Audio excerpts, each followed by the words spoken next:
Sa uli-uli, pag nagiinom ako, ayaw ko na sinusundo. Hindi yung pinakikial mo lahat yung buhay ko.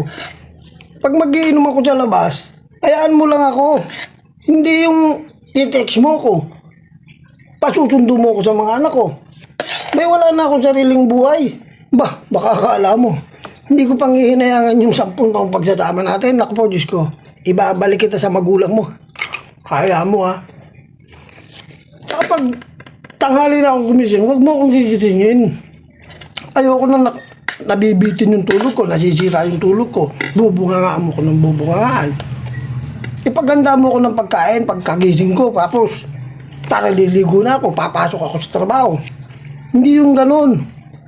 Yun, ang sabi ni parang Angel sa asawa niya.